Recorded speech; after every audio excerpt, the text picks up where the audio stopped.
निश्चित है ठाकुर जी प्राप्त होंगे, फिर चाहे कितनी भी रुकावट हो। श्री गोपाल भट्ट गोस्वामी जी को श्री राधारमण लाल कैसे प्राप्त हुए? दृढ़ता से।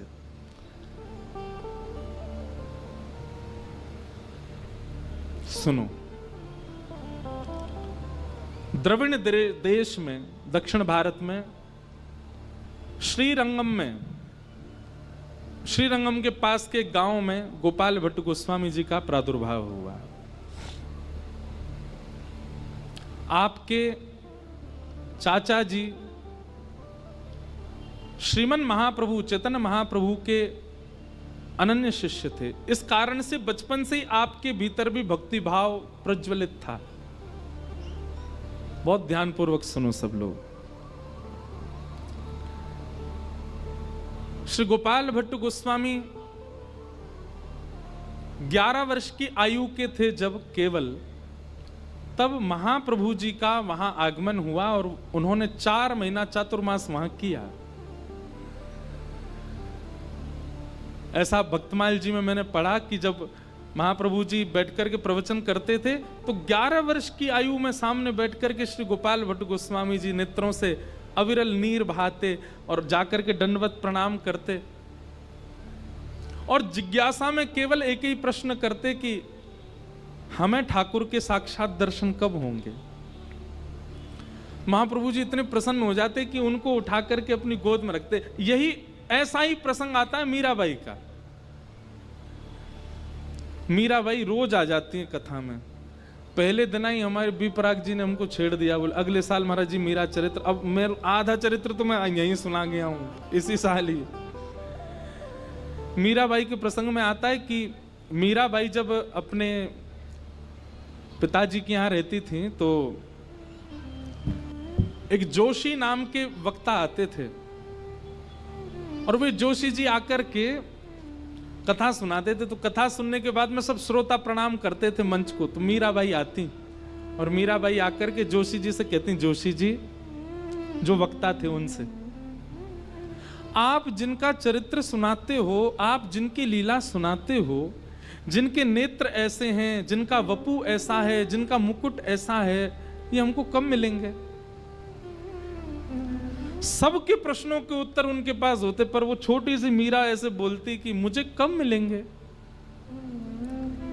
जोशी जी स्तब्ध हो जाते और बस बचने के लिए कि अब इसको क्या उत्तर दूं, छोटी सी बालिका है, ऐसे ही व्यास मंच से हाथ फिर कहते मिलेंगे तुझको जरूर। वो बोलती कब मिलेंगे? मैं वही तो पूछ रही हूं, मिलेंगे कब? मिलेंगे, थोड़ी सी बड़ी हो जाओगी फिर मिलेंगे। ऐसे श्री गोपाल भट्ट गोस्वामी महाप्रभु जी उनको उठा के अपनी गोद में बैठा लेते। ऐसा उनका भक्ति भाव देख करके इतने प्रसन्न हो जाते। महाप्रभु जी कहते मुझे ठाकुर जी साक्षात कब मिलेंगे? महाप्रभु जी कहते कृपा होगी और निश्चित होगी, हमारा आशीष है, तुम्हें ठाकुर जी निश्चित प्राप्त होंगे। एक बात सदैव याद रखना बंधुओं, ठाकुर की सेवा बिना आचार्य कृपा के यदि आप कर रहे हैं तो आपसे कोई ना कोई अपराध तो बनेगा। इसलिए हम सबसे प्रार्थना करते हैं कि ठाकुर सेवा करो, पर उसके साथ साथ आचार्य चरणों के रसिक जनों की वाणी सुनते रहा करो, क्योंकि वहां बताए गए भाव से ही आपकी जो सेवा है वो सिद्ध हो सकती है, नहीं तो आप कोई अपराध कर बैठोगे।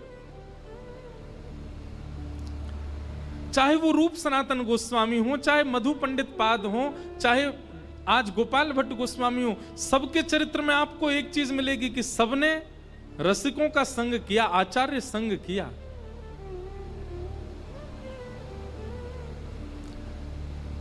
चातुर्मास के 4 महीने जैसे पूरे हुए, श्री महाप्रभु जी जैसे ही वहां से प्रस्थान करने लगे, उनके प्रस्थान के उस स्थिति को देखकर के गोपाल भट्ट गोस्वामी रुदन करने लगे और रुदन करते करते पकड़ लिए चरणारविंद और कहने लगे मैं नहीं रह पाऊंगा अब यहां पर, आप मुझे संगी ले चलो। महाप्रभु जी ने हृदय से लगाया और कहा बालक, हम तो अब कहीं और प्रस्थान करेंगे, पर तुम्हारी इच्छा, तुम्हारी भावना देख करके जो भाव हमारे मन में प्रकट हो रहा है वो हम तुमको आज्ञा कर देते हैं, तुम वृंदावन चले जाओ। और वृंदावन में हमारे सेवक, हमारे परम शिष्य रूप सनातन गोस्वामी अभी हैं, उनके पास जाकर के तुम उनके चरणाश्रित हो जाओ, उनके सेवक बन जाओ। गोपाल भट्ट गोस्वामी वृंदावन आ गए और रूप सनातन गोस्वामी जी के साथ में आप श्री राधा माधव का नित्य चिंतन करते थे, उनके प्रवचनों को सुनते थे। और सुनते सुनते ऐसी स्थिति हो गई कि आपने भी कई सुंदर सुंदर ग्रंथों का अवलोकन किया, कई सुंदर ग्रंथों का निर्माण किया। एक बार आप दर्शन के लिए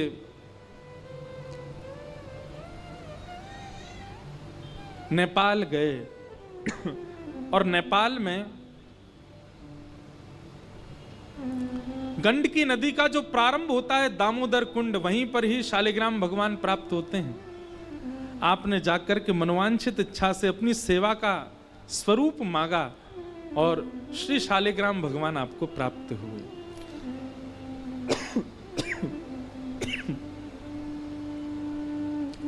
उन्हीं शालिग्राम भगवान को लेकर के आप श्री वृंदावन पधारे और नित्य उन्हीं की सेवा करते थे।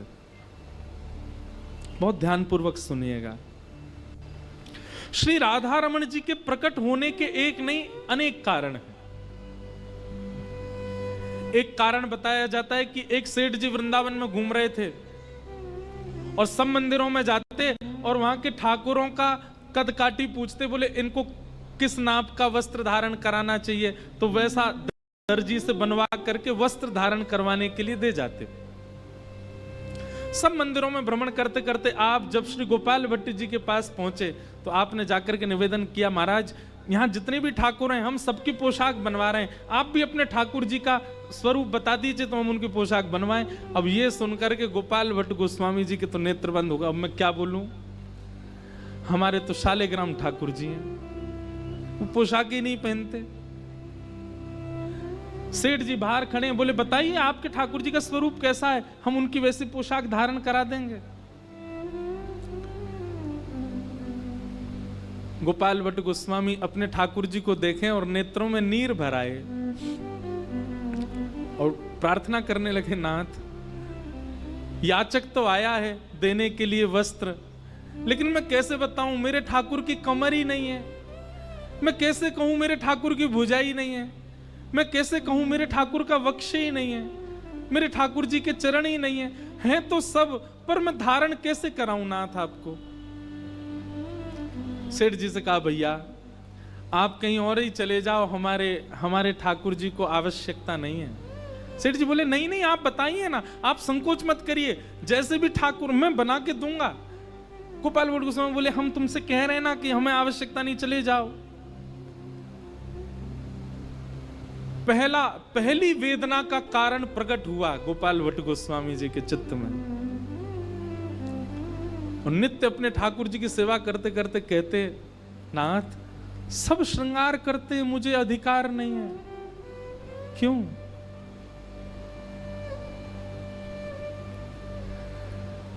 दूसरा कारण बताया कि वृंदावन में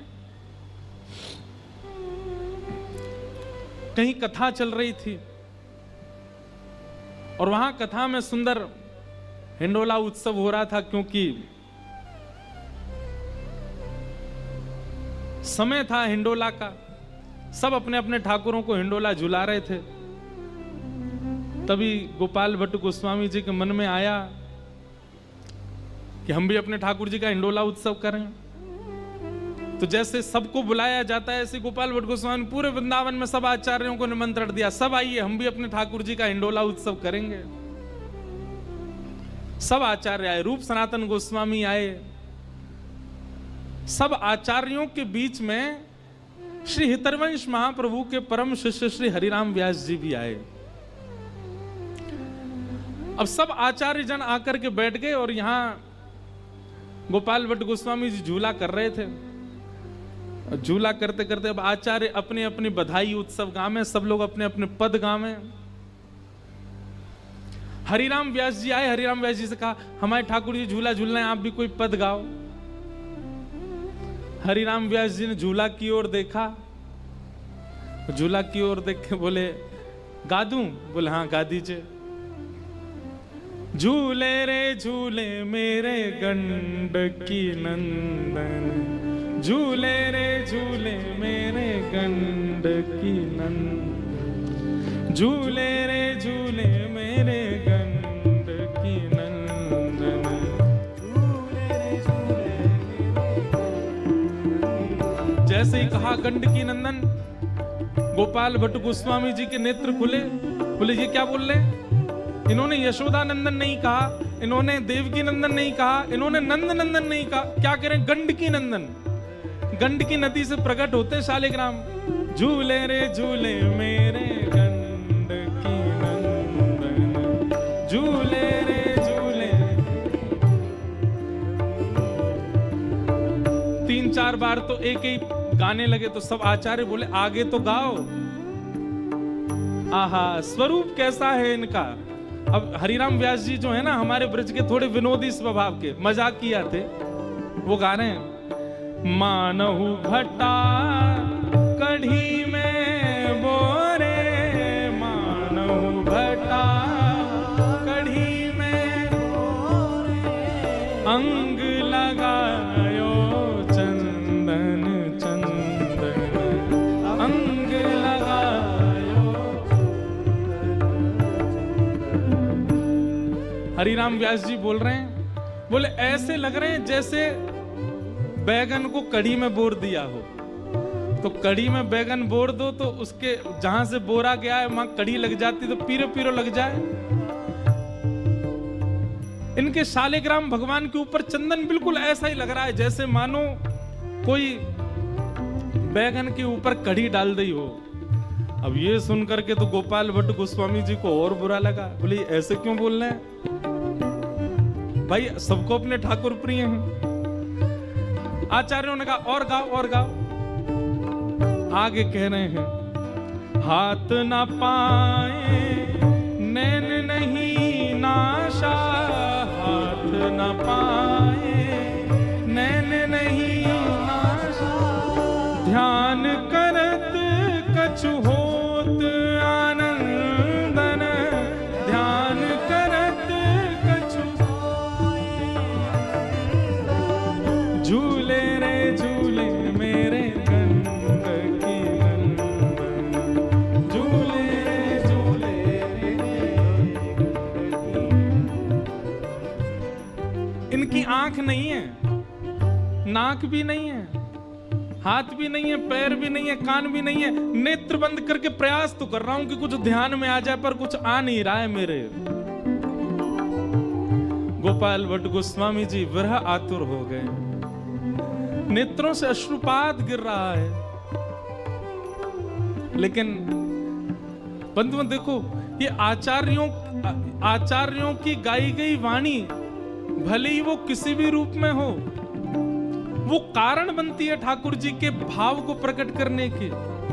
किसी के चित्त में आचार्य वाणी प्रेम प्रकट कर देती है, किसी के चित्त में आचार्य वाणी विरह प्रकट कर रही है। हम आप होते तो हम तो गुस्सा हो जाते, पर गोपाल भट्ट गोस्वामी केवल विरह भाव आतुर होते जा रहे हैं और अपने तिरछी नजर से ठाकुर जी को देखते जा रहे हैं। शालिग्राम भगवान को देख के सोच रहे हैं और करवा लो आप, और विरह दे लो मुझको आप। ये सब आचार्यों की गलती नहीं, आप ही करवा रहे हो।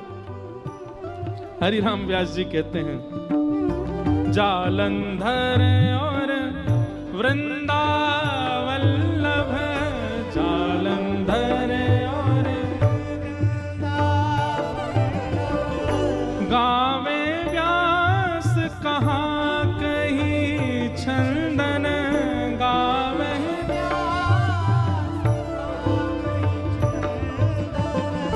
झूले रे झूले मेरे गंडकी नंदन, झूले रे झूले।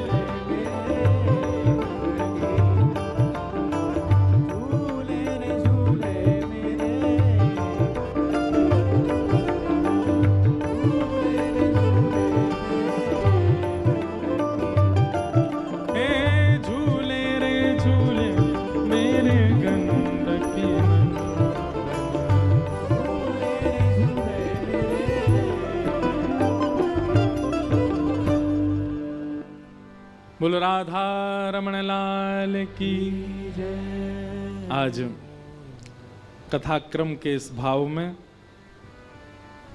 श्याम बाबा के सुंदर संकीर्तन करके जो उनको रिझाते हैं, ऐसे श्री कन्हैया मित्तल जी पधारे हैं। बहुत बहुत स्वागत, अभिनंदन। वैसे तो स्वागत इनको करना चाहिए, हम आए हैं ब्रज से लेकिन अभी चंडीगढ़ बाहर है, जे तो कहा है ये वृंदावन है, तो ये वृंदावन आए इसलिए इनका स्वागत। बहुत बहुत अभिनंदन। आज ठाकुर जी को जन्मोत्सव है। ध्यान पूर्वक सुनो सब लोग। तो पहले तो आंच लगी चुकी थी हृदय में जिस दिन वो सेठ आकर के कह के गए कि पोशाक दे दें। अब कहां से पोशाक लें, ठाकुर जी तो शालिग्राम में। और दूसरी कसर पूरी कर दी आज हरिराम व्यास जी ने। हरिराम व्यास जी ने तो महाराज ऐसो पद गायो, झूले रे झूले मेरे गंड की नंदन, मानो भटा कढ़ी में बोरे, अंग लगायो चंदन, झूले रे झूले मेरे गंड की नंदन। और ऐसो कह करके बोलो गंड की नंदन भगवान की जय कह करके हरिराम व्यास जी चले गए वहां से और विरह वेदना में छोड़ गए श्री गोपाल भट्ट गोस्वामी को। रोज प्रार्थना करते हैं अपने ठाकुर से, रोज निवेदन करते हैं, नाथ यह भाव कब पूर्ण हो। और तीसरा प्रसंग आता है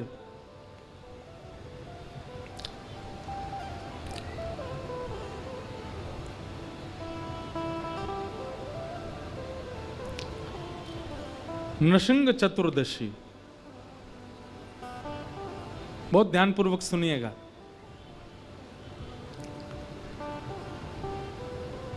नृसिंह चतुर्दशी का अवसर था।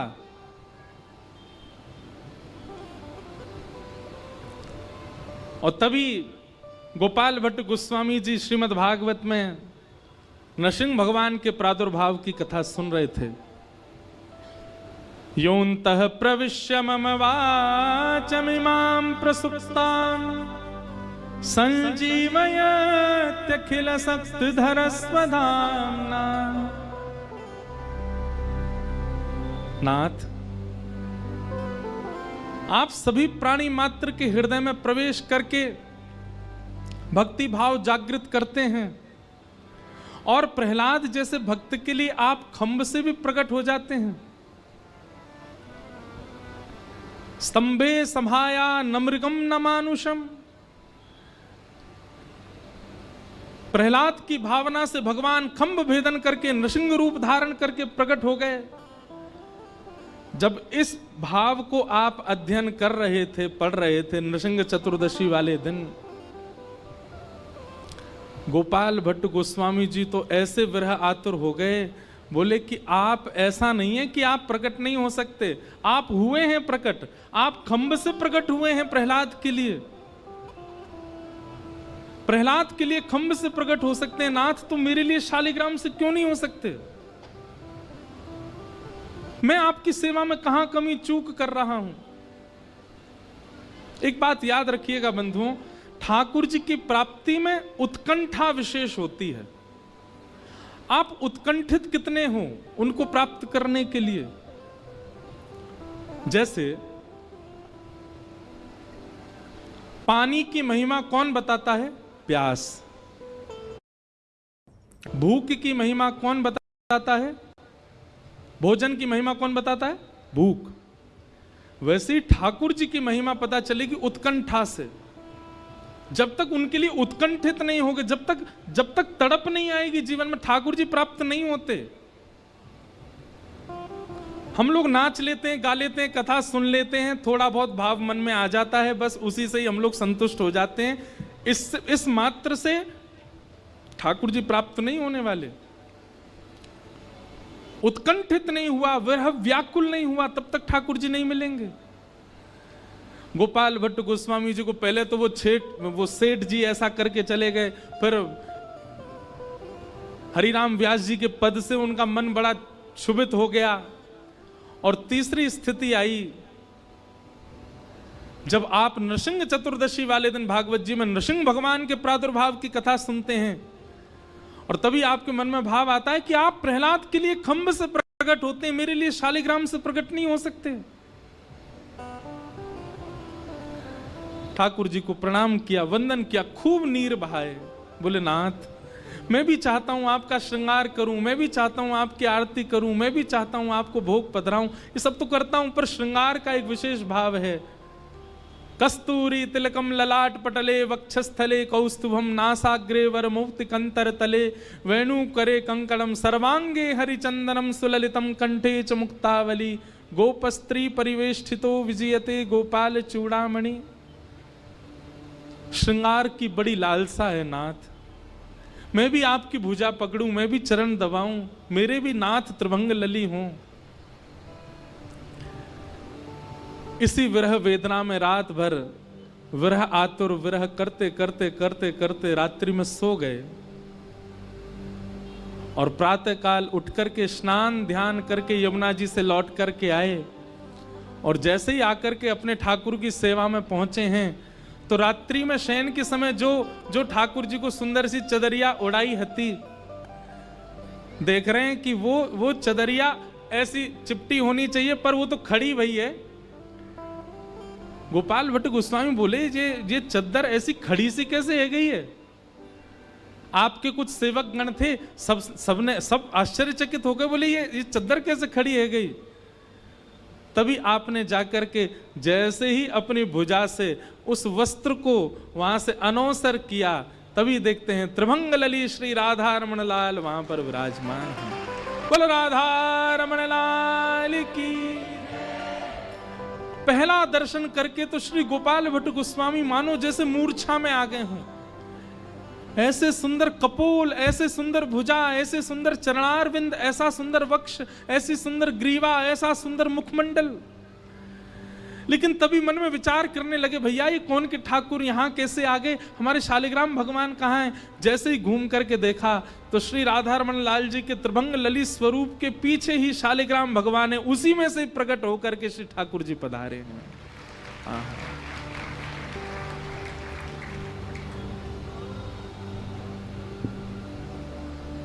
आहा, श्री राधा रमण लाल प्रगट भय हैं।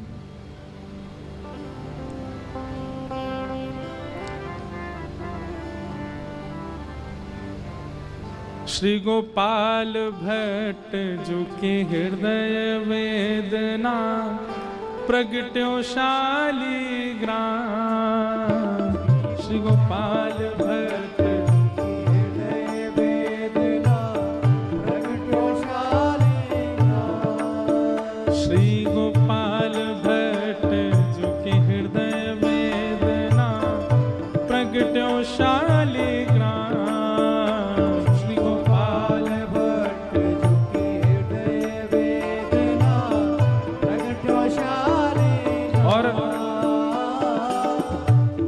वेदना से शालिग्राम से प्रकट हुए। दूसरी बात, आप जब दर्शन करने जाते थे गोविंद देव जी का, मदन मोहन जी का, गोपीनाथ जी का, मन में भाव आता था मेरे ठाकुर ऐसे कैसे होंगे, मेरे ठाकुर इतने सुंदर कैसे होंगे। तो महाराज वृंदावन के जितने ठाकुर हैं सबन के अंश आ गए राधा रमण जी में। आप चरणन को दर्शन करो तो ऐसा लगेगा मानो कि श्री साक्षात गोविंद देव जी हैं।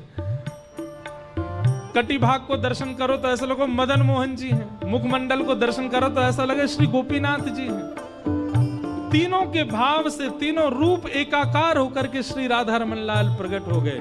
इसीलिए कहा रूप सुधा को खान हमारो, रूप सुधा को खान हमारो, रूप सुधा को खान हमारो, रूप सुधा को खान हमारो, और वृंदावन में सब ते न्यारो, वृंदावन में सब ते न्यारो, हे हमारो रमण जुलाल, वृंदावन प्यारो, वृंदावन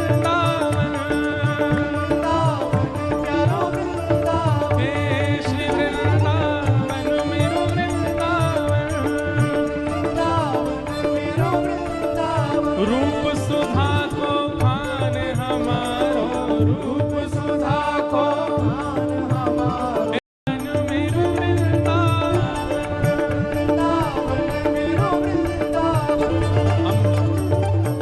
अभी जब जहाँ घर में रुके वहां से यहाँ आ रहे थे, 2-4 लाइन लिखी बधाई के लिए। ओ आयो राधा रमण जी लाल, आयो राधा रमण जी लाल, बधाई बाज रही, हाँ बधाई बाज रही, आओ आयो राधा रमण जुलाल, हे आयो राधा रमण जुलाल, बधाई बाज रही, बधाई बाज रही, गोपाल भट्ट जू नाचे गावे, गोपाल भट्ट जू, गोपाल भट्ट जू नाचे गावे, हे भर भर के बधाई लुटावे, भर भर के हाँ बधाई लुटावे, बधाई लुटावे, बधाई लुटावे, हे बधाई लुटावे, गोपाल भट्ट जू नाचे गावे, हाँ भर भर के बधाई लुटावे, और वो सब नाचे, सब नाचे, सब नाचे।